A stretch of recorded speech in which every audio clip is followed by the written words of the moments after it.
Welcome to Every Dollar Counts with Josh and Jay, a shot of true serum for your investment and insurance questions. I'm Josh Knoll, the owner of Gulf Coast Financial Advisors, and I'm joined by my co-host, Mr. Jay Stubbs, the Regional Director, First Protective. We are brought to you on the Prime Capital Investment Advisors podcast network. So, Jay, I hope this is the last time I say this. We normally don't timestamp our podcasts, but this is not normal. No, we've done a good 2-3 handfuls of these things. The first 10, I think, we did not have any timestamp because we wanted them to be relevant at any moment in time when they were listened to. Now we are timestamping them because we want people to understand that, hey, this is unprecedented. We want people to know that we're coming at them with different topics, different speakers, different guests on our show that all have something to add as to it relates to this pandemic that we're experiencing, the market turmoil that we're experiencing, the interruption in business that we're experiencing, all of that. So we are dating time stamping these. We are doing it. Time. So this is April 16th, 2020. And yeah, as Jay just alluded to, we got quite a bit of things going on with COVID-19, market uncertainty, all those things.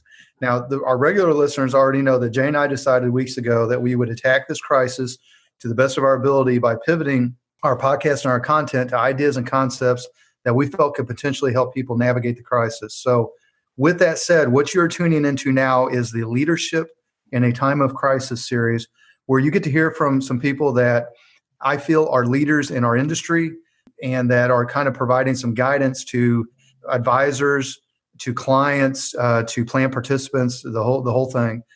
What you're going to hear from somebody today that has got quite a bit on his plate. His name is Tony Woodard, and he is the Chief Compliance Officer for Prime Capital Investment Advisors and Qualified Plan Advisors. Tony's going to give us a behind-the-scenes look at the compliance decisions facing a compliance department of what is a large independent RIA during a time of unprecedented time of crisis. But before we dive in that with Tony, we're going to have our friends from Sloth Racer Band kick us off.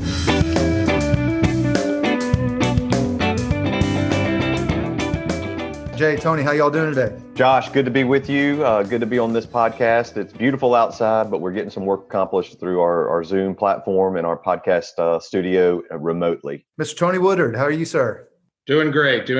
Coming at you remote as well from just outside of Kansas City. Our offices are in Overland Park, so I'm actually on the other side of the state line, reporting from our homes and everything. So looking forward to this discussion. Well, you're on the proper side of the state line. You're on the Missouri side, right? That's right. That's right. I could say some things about Kansas, but I better not. I better not poke the bear. So, well, before we dive into what we're going to talk about with you, we got a quick housekeeping for compliance. Jay Stubbs and First Protective are not affiliated with Prime Capital Investment Advisors or with Qualified Plan Advisors or with Gulf Coast Financial Advisors. Josh Knoll is not affiliated with First Protective, and Tony Woodard is not affiliated with First Protective or Gulf Coast Financial Advisors. As Jay says, we're all just professional buddies. That's right. So, all right, Tony, I want to first, how'd you get into the industry and what is your current role now? Give us some background on you. Sure. I've been in the financial services industry since 2002, and including as a rep advisor like yourself, Josh.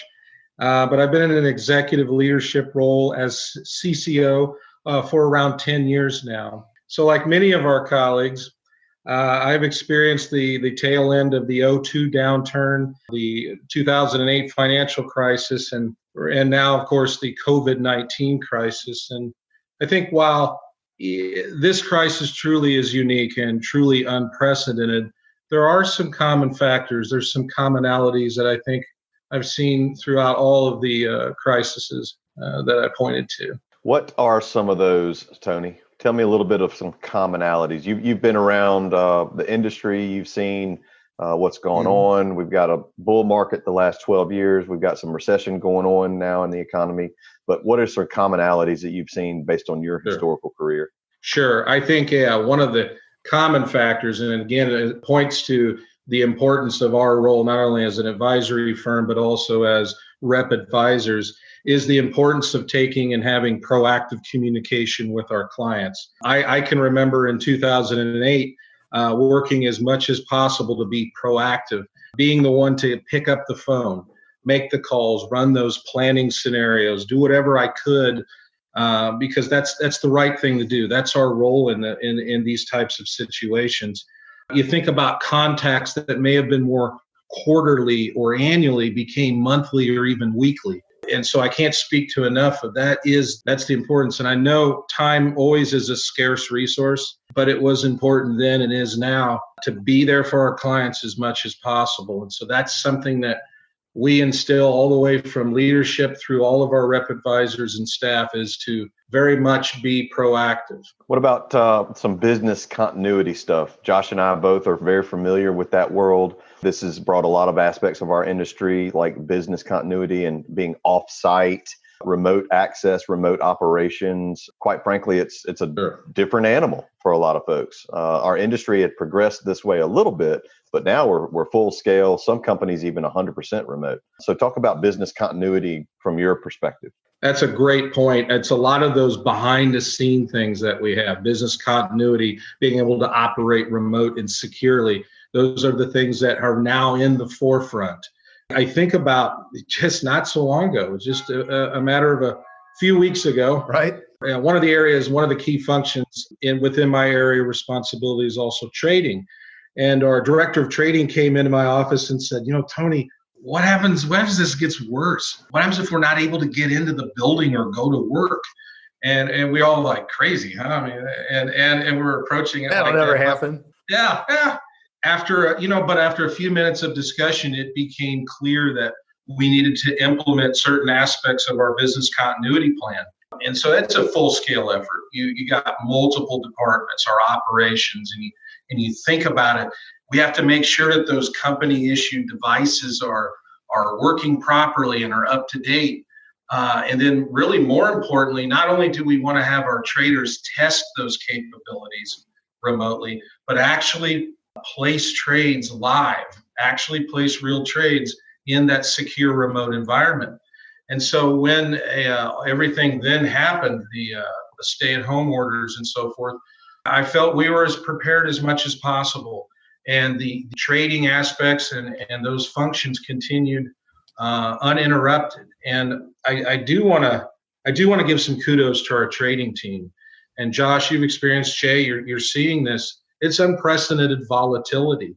And when those types of things happen in the market, our advisory committee, our portfolio managers are seeing that need to, rebalance all of our clients' portfolios, pretty much most all of them.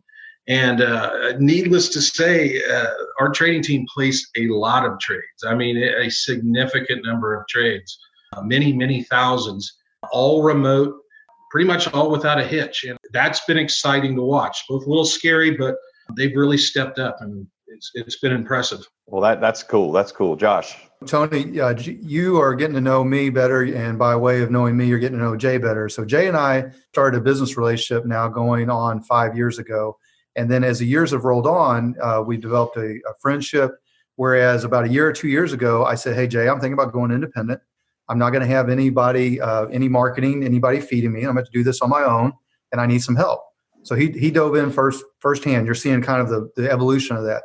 The point of me saying that is, as time went on, about a year ago, I told him, I said, hey, there's this company out of Kansas City that a couple of friends of mine are running, and I really feel like they're on the cutting edge when it comes to technology and compliance, which was a big thing in my world doing the marketing I was doing.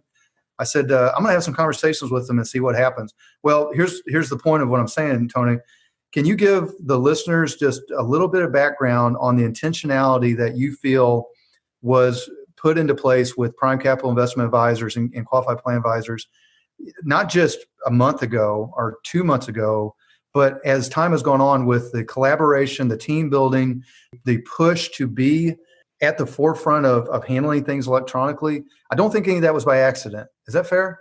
I think that's absolutely so. So it does seem like as we enter into a crisis situation, is it a timing perspective? Is it a stroke of luck? Of course, there's some aspects of that.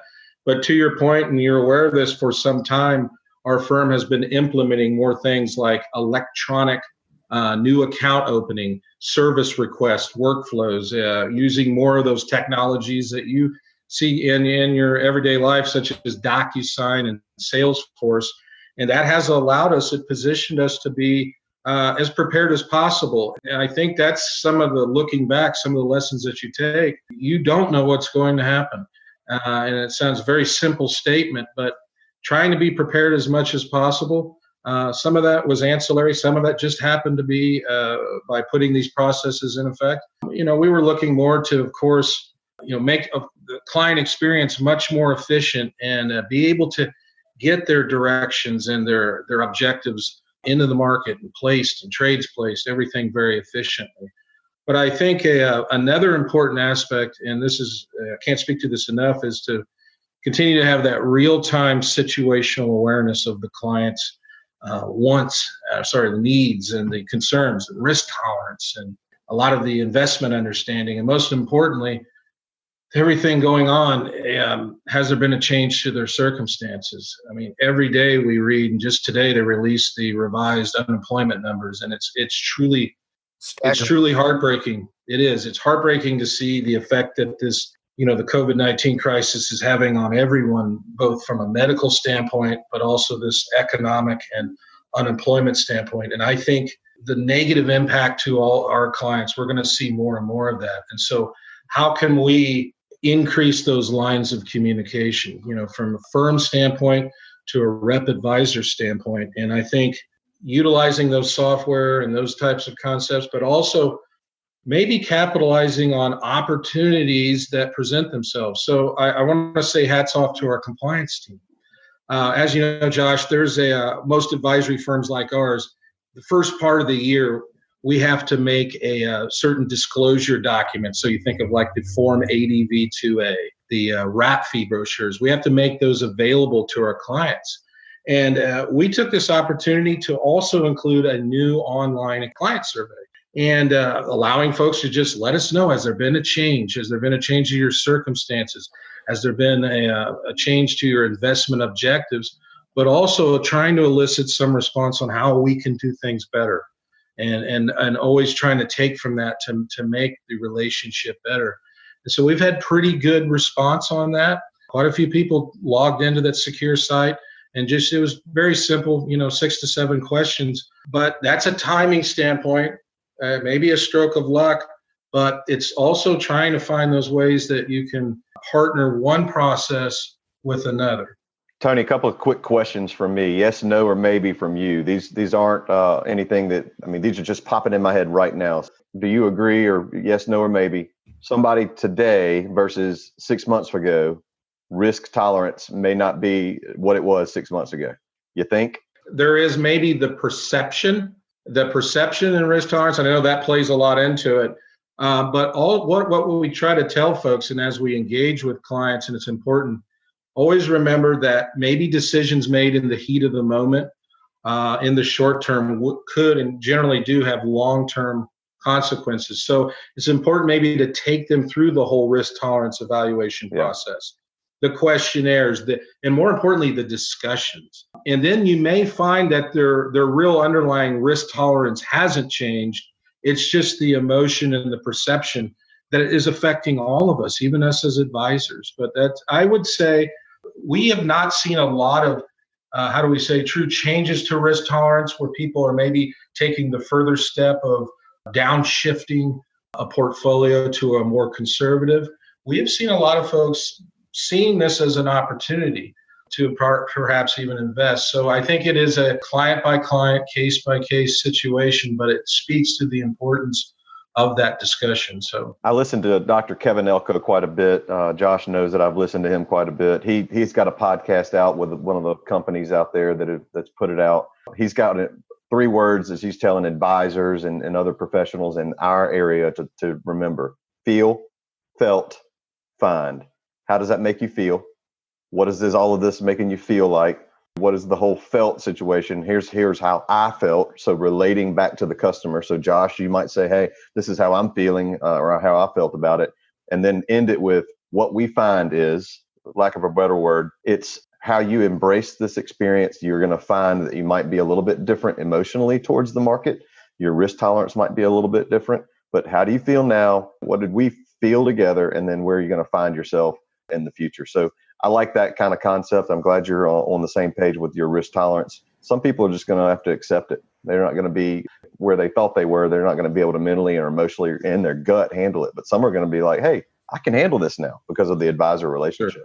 I think that's an excellent point. And it's important for us to also remember that generally we do want to recommend taking a long-term approach, but let us again know if there are the circumstances that have changed that may require a more tactical approach or that are calling out for immediate action. There is sometimes, especially as our folks are in the retirement phase or the distribution phase of their lives. So I think that's a great point. I got one more thing for you. So I think you've gotten a little bit of a grasp on part of the reason that Jay and I do this podcast and some of our content. A lot of it is just try to cut through some of the noise surrounding the financial services industry. We both came together and we felt like that there was things out there that just at best were unclear, at worst were misleading.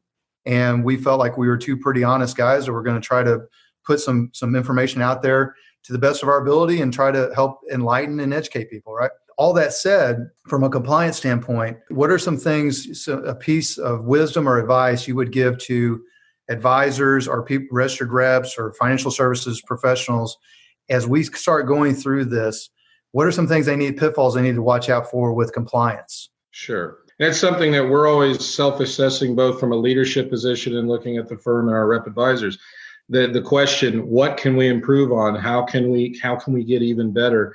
And so again, I want to circle back to the importance of client communication. And Josh, we have a fair number of rep advisors at PCIA, some of which are experienced and some of which are really new to the industry. And so I think especially for our newer advisors, it's important for us in compliance and for those of us that are in a supervisory capacity to, again, share the ideas on how to ask the right questions, given everything that's going on, how to elicit that information, how to really craft and I think communicate investment recommendations to clients, especially in the market. You think about it, one day it goes down 12%, the next day it's up 10%. Making sure that does not cloud, and we spoke of this just a second ago, it's not clouding our own vision. And we are taking a truly tailored approach, but kind of trying to ignore the noise and use the process and the communication with the client. Again, I drive this home, reminding everyone and try to keep as much as possible a long-term perspective, hearing those concerns, but also being aware of circumstances that need and require attention. With respect to think of a peer supervisory role, when we think about our ways we communicate, media content, one of the things that my department we're trying to do is to make sure that our approval process for media content, for instance, is tailored to what's going on now, the urgency.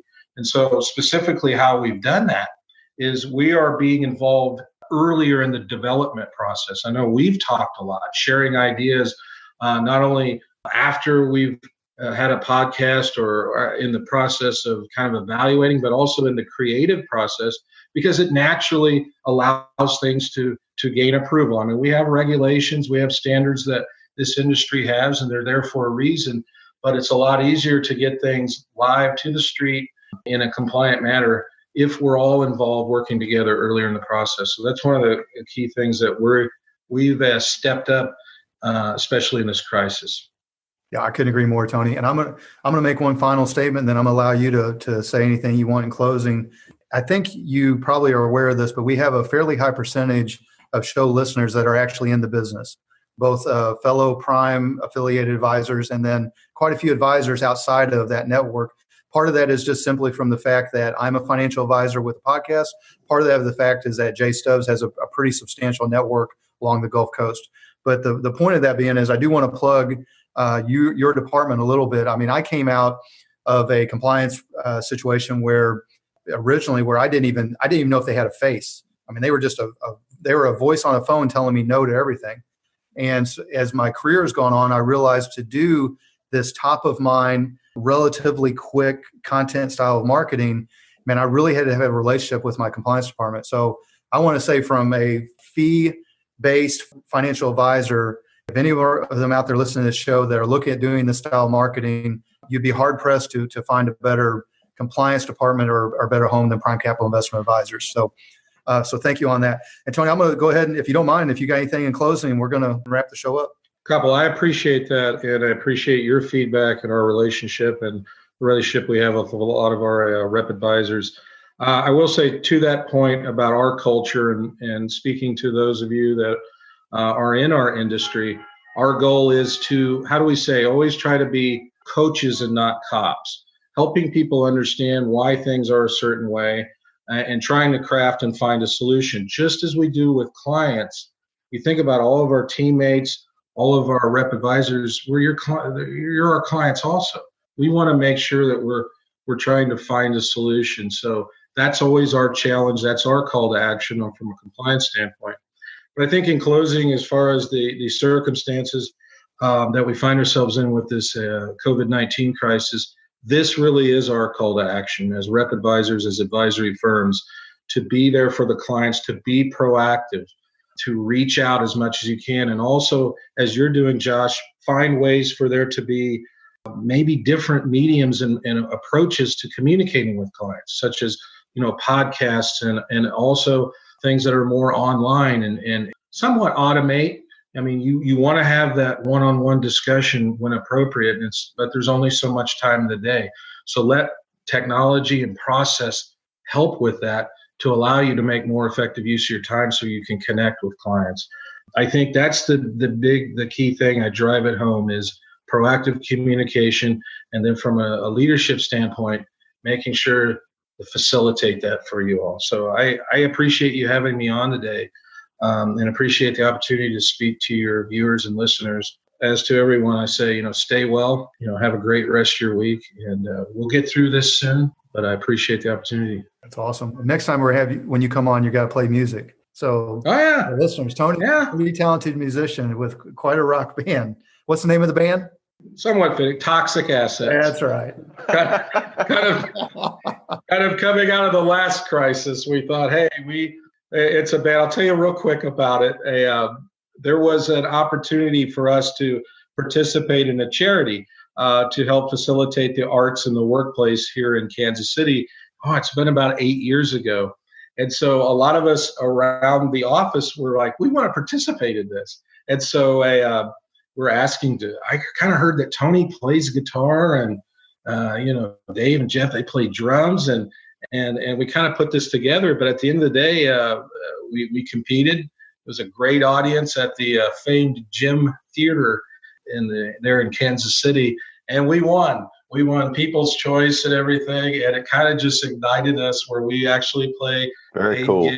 And try to do that and play a lot of charity things to help folks out as well. So that's fantastic. Well, all right. So if you all would like to reach the show, you can call or text 251-327-2124 to leave a message.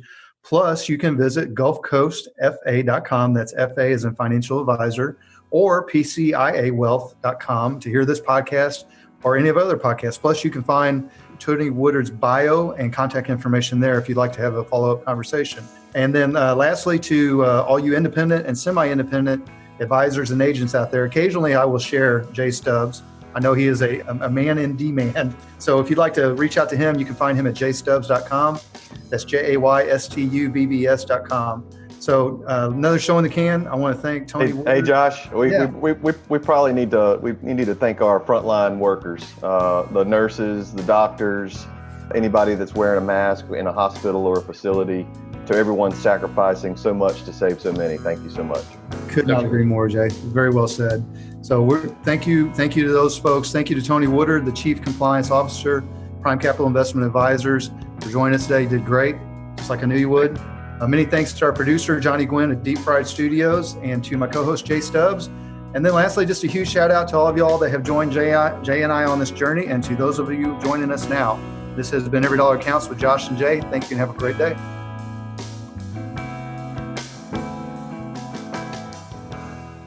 Advisory services offered through Prime Capital Investment Advisors, LLC, PCIA, a federally registered investment advisor. PCIA, doing business as Prime Capital Wealth Management, PCWM, and Qualified Plan Advisors, QPA. Gulf Coast Financial Advisors is independent of Prime Capital Advisors. Information presented is for educational purposes only, is not an offer or solicitation for the sale or purchase of any securities. All investments involve risk, and unless otherwise stated, be sure to consult a tax professional before implementing any tax or investment strategies.